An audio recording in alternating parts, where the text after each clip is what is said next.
जी आपके चरणों में कोटि कोटि प्रणाम। महाराज जी, मैं माँ दुर्गा का भक्त हूँ। माँ दुर्गा के दर्शन करना चाहता हूँ, तो मैं क्या करूँ कि वो जल्दी आ जाए? महाराज, जब बच्चा माँ की गोद में बैठना चाहता है तो सबसे पहला उसका कार्य होता है खिलौने खेलना बंद करता है। माँ उसके पास खिलौने भेजती है, जितना वो माँ की तरफ बढ़ने की कोशिश करेगा तो माँ कार्यरत है तो उसे खिलौना भेजेगी, दे दो ये सब। वो अगर उन खिलौने से ना खेले, रोए, तो फिर घर के किसी सदस्य को प्रेरणा करती है, बिटिया उठा ले गोद में थोड़ी देर। वो उससे भी चुप ना हो तब तो दौड़ के आ जाती है। भाव, पहले हमको इन भोगों का त्याग, जिन भोगों में हम खेल रहे हैं, फिर हमारी अनुकूल मांगे हमारे सामने आएंगी, माँ से ना मिलने के लिए बाधा बनकर।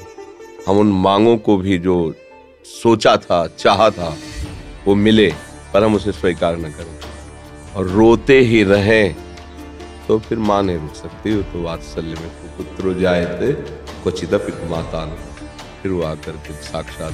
पहले हमारी सामर्थ्य तो होनी चाहिए, माँ के दर्शन हो। हमारी माँ कोई प्राकृतिक माँ है क्या? आद्या शक्ति अनंत महामय, वो ऐसी थोड़ी कि प्राकृतिक नेत्रों से ऐसे ही, जैसे अपनी अम्मा को ऐसे देख लेते हैं ऐसे। वो केवल तुम्हारी माँ थोड़ी, जगत माता है और वो आद्या शक्ति ईश्वरी है। कोई ऐसे थोड़ी कि ऐसे देख लोगे। पहले भोगों का त्याग करो और उनकी शरण में होकर के अंदर से उनके नाम मंत्र, उनके विज्ञ जो महापुरुष जन है उनसे मंत्र लेकर और उनके भावना से भजन करो।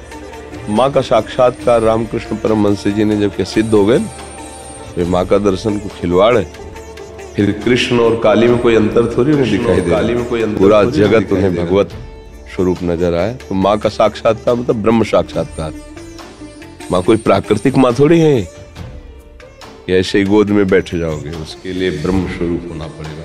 समस्त विकारों का त्याग करके केवल माँ की प्राप्ति के लिए, तो चाहे श्री कृष्ण प्राप्ति के लिए, चाहे माँ की प्राप्ति के लिए, वही प्रभु बने हुए हैं सब रूपों में। तो जितना सत्संग है सब उन्हीं की प्राप्ति के लिए है। आप पहले तो विकारों से बचिए, ब्रह्मचर्य का पालन कीजिए, खूब नाम जप कीजिए और लक्ष्य बनाइए कि देवी जो सर्वभूतों में व्याप्त शक्ति है, मैं उसका अनुभव करना चाहता हूँ।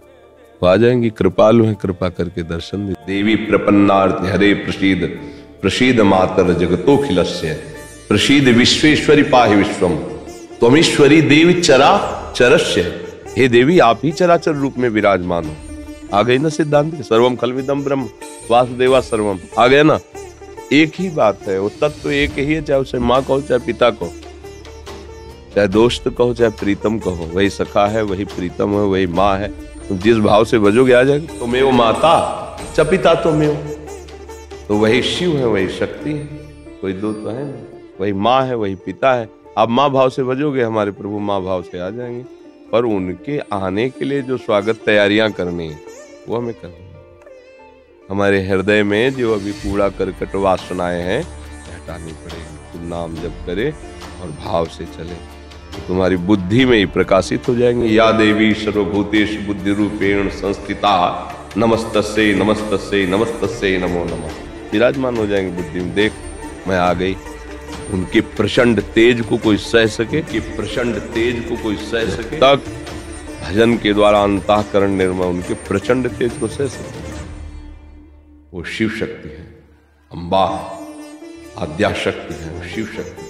एक अंश में सूर्य विद्यमान, आंख मिला के देखो 12 बजे दोपहर के, और अनंत सूर्यों जैसी कांति माँ भगवती की, महाबलशाली।